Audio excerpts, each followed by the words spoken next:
Assalamu alaikum. It is exactly 8:52 a.m. We are now going to be talking with Ward 68 resident Anisa Mahomed Sha to update us on the fire which broke out at a substation in Industria, Johannesburg, and the effect it's having on the residents and how many suburbs in the immediate vicinity have been affected. Anisa Mahomed Shah, assalamu alaikum to you. Welcome. Walaikum salam. Shukran.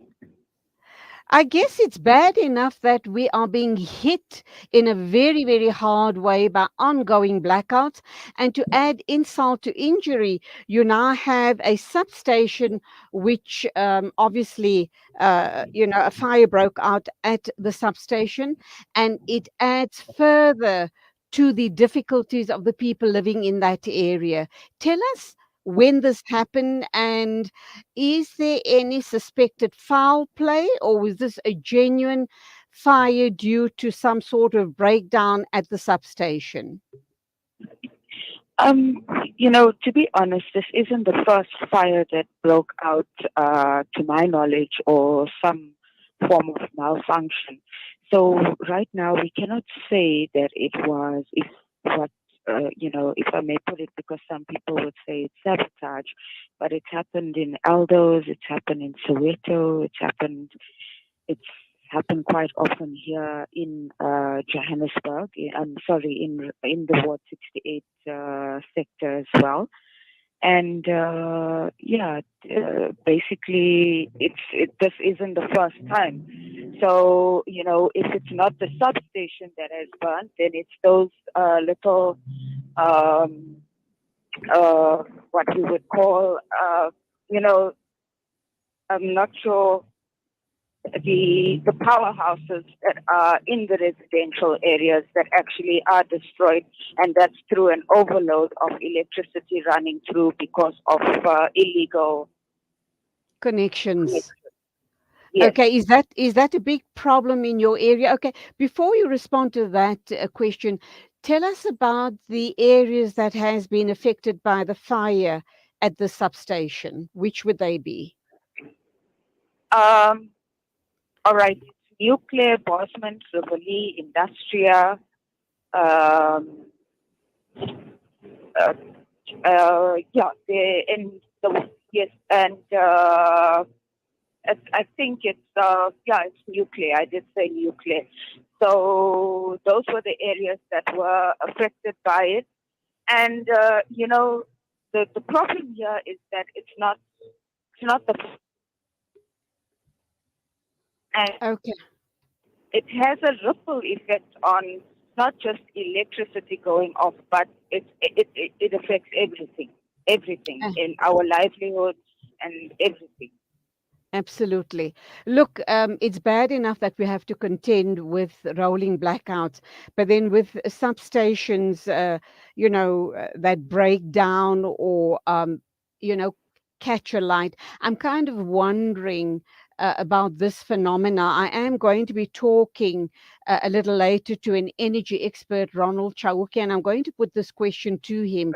Why is it that we keep hearing about substations catching fire?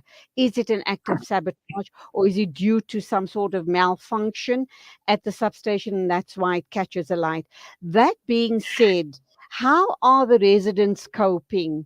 And have you been given any indication as to when the substation will be repaired, and when you guys will start probably working almost in a normal situation once again?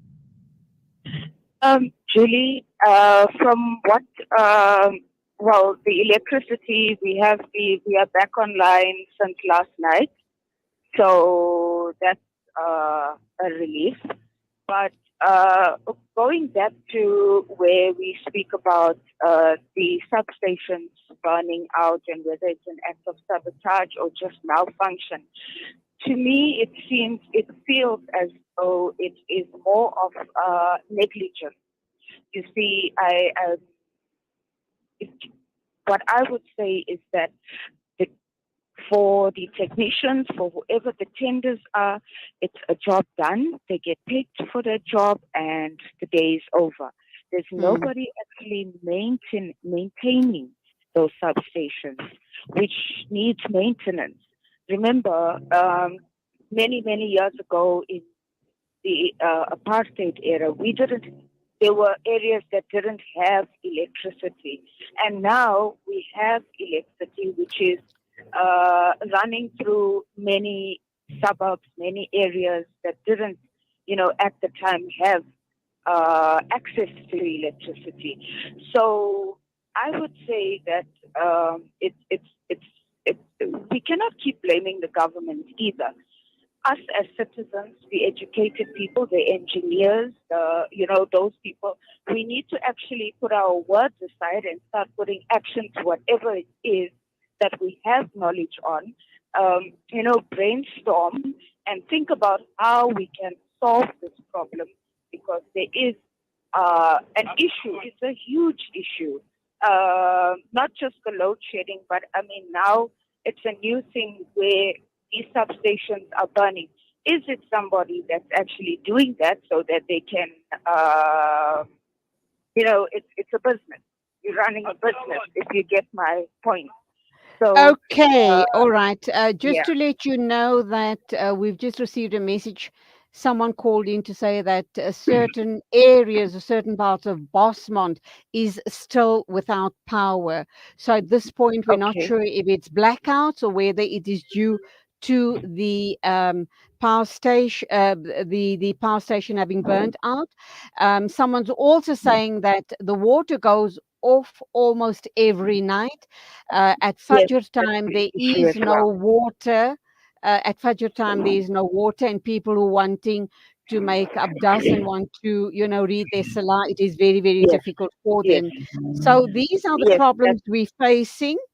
I think let's leave it there. I think the story you sharing with me is a story being replicated throughout the country as far as this disaster with blackouts, power outages, and the burning of substations is concerned. All I can say is let's just make dua that the situation, does improve and we can move forward with our lives in a normal way. Thank you indeed, inshallah. Anisa Mahomed Sha, Ward 68 resident, talking about the update on the fire which broke out at a substation in Industria and affected a whole host of areas in that part of the city.